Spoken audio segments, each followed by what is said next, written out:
En l'an 1903, à l'endroit le plus étroit entre l'Atlantique et le Pacifique, un pays est entré sur la scène mondiale et a changé le cours de l'histoire pour toujours.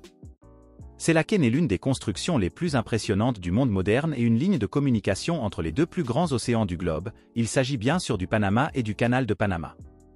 Mais ce que beaucoup de gens ne savent pas, c'est que malgré son indépendance, le canal de Panama était jusqu'il y a peu entièrement entre les mains des États-Unis et que tout le Panama était une quasi-colonie des États-Unis. Aujourd'hui, nous allons voir comment des magnats de l'économie avide ont pris le contrôle de la voie navigable la plus importante du continent, comment le Panama a été poussé à la dépendance et comment les États-Unis ont finalement pris le contrôle de tout le pays. L'histoire commence à peine 100 ans plus tôt. Le Panama, comme une grande partie de l'Amérique latine, a également fait partie de l'empire colonial espagnol pendant des siècles. Mais sous l'influence des idées des Lumières et de la Révolution française, comme la liberté, l'égalité et l'autodétermination nationale, l'attitude de la population envers le pouvoir colonial a commencé à changer.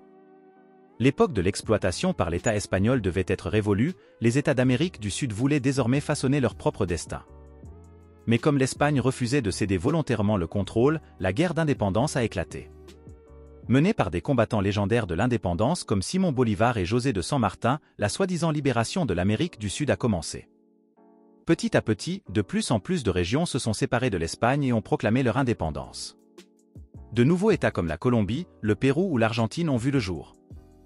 Et c'est ce qui s'est passé au Panama. Mais contrairement aux luttes sanglantes dans d'autres parties de l'Amérique latine, cela s'est fait dans un mouvement pacifique. En effet, le Panama était petit, insignifiant et peu peuplé par rapport aux autres pays.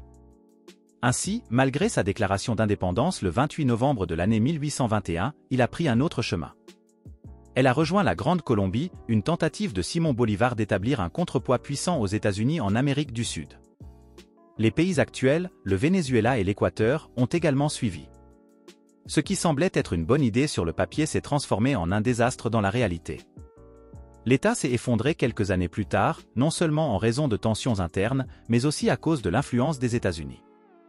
Si tu t'intéresses de plus près à l'effondrement de la Grande Colombie, je te recommande vivement ma vidéo à ce sujet. Je te mettrai un lien à la fin. Le Venezuela et l'Équateur sont devenus des États séparés, mais le Panama est resté dans le giron de la Colombie. À l'époque, il n'avait pas vraiment d'identité nationale distincte et semblait plutôt insignifiant pour les grandes puissances. Mais cela allait bientôt changer.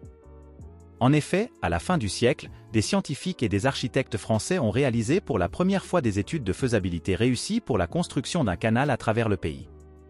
Celui-ci relierait l'Atlantique et le Pacifique au point le plus étroit et réduirait considérablement le transport de marchandises et de services. Et cela a suscité l'intérêt immédiat de la puissance la plus importante du double continent, les États-Unis. Grâce à des guerres et à des accords habiles, ils se sont étendus de la côte est à la côte ouest de l'Amérique du Nord. Ils ont également acquis l'Alaska au nord et une grande partie du Mexique au sud. Il était donc clair que rien ne se passerait sur le continent sans les États-Unis. Car ils avaient particulièrement besoin d'un tel canal pour transporter les marchandises d'une côte à l'autre à moindre coût. Et le canal ne serait pas seulement important pour le commerce, mais aussi pour des raisons militaires. Il permettait aux puissances maritimes de déplacer rapidement leurs flottes entre les océans, ce qui était particulièrement attrayant à une époque de concurrence mondiale croissante et d'aspirations impérialistes. Il était donc évident que les États-Unis allaient construire le canal. Mais un joueur se trouvait sur le chemin, la Colombie. Comme nous le savons, le Panama faisait toujours partie de cet État. Et si la Colombie était intéressée par un tel canal qui stimulerait sa propre économie, elle craignait aussi l'influence croissante des États-Unis. C'est pourquoi une entreprise française a obtenu le contrat. Mais malgré de gros efforts, cette entreprise a échoué en l'an 1889 à cause de difficultés techniques, de coûts extrêmement élevés et de maladies mortelles comme la malaria et la fièvre jaune, qui ont coûté la vie à de nombreux ouvriers. Pour les États-Unis, c'était bien sûr une aubaine, car ils pouvaient désormais prendre les choses en main. Mais la Colombie s'est entêtée et a refusé aux États-Unis le droit de construire. Il fallait donc trouver une autre solution. Car le Panama s'était entre-temps forgé une identité nationale et une grande partie de la population était de plus en plus en colère contre la négligence de l'État colombien. L'État colombien était alors quasiment incapable d'agir en raison d'un conflit violent entre ses partis libéraux et conservateurs. Et les États-Unis voulaient justement profiter de cette impasse politique et des mouvements nationaux au Panama.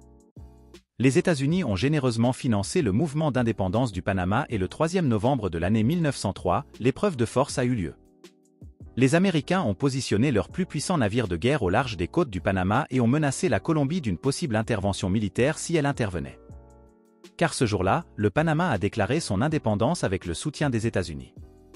Le Panama s'est donc officiellement séparé de la Colombie et est devenu un État à part entière. Et la Colombie, comme je l'ai dit, n'a pas pu agir, elle n'a pu que regarder.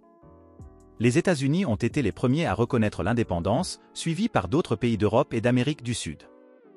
Mais l'indépendance du Panama n'était que formelle, car il était clair dès le début qui tirerait les ficelles dans le pays à partir de maintenant.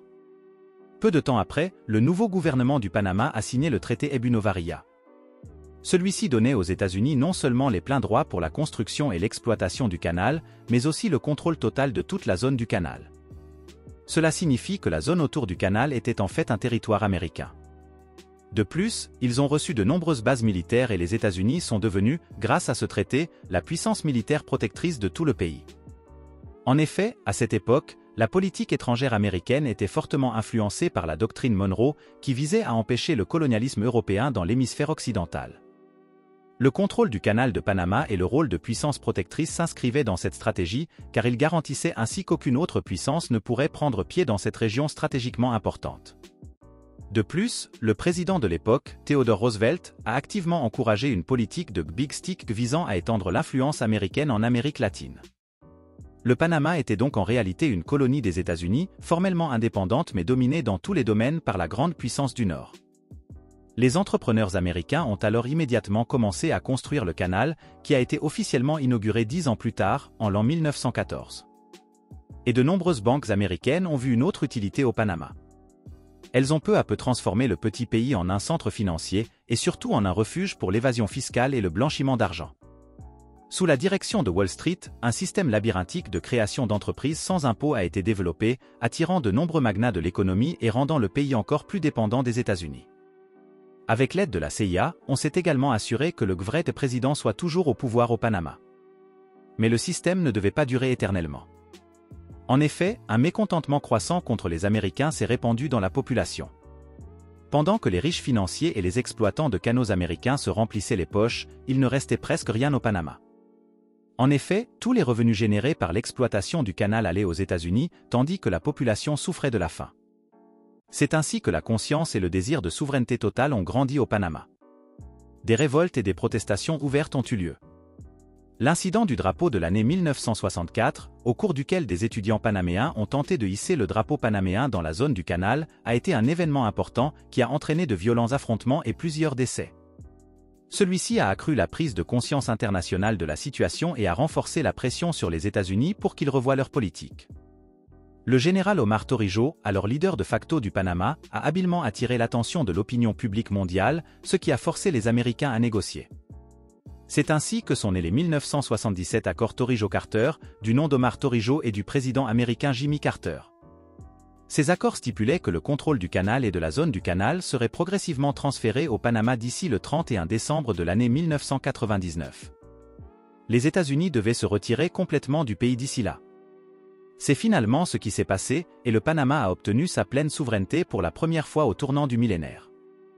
Et grâce aux revenus générés par le canal, le Panama est aujourd'hui l'un des pays les plus riches d'Amérique latine.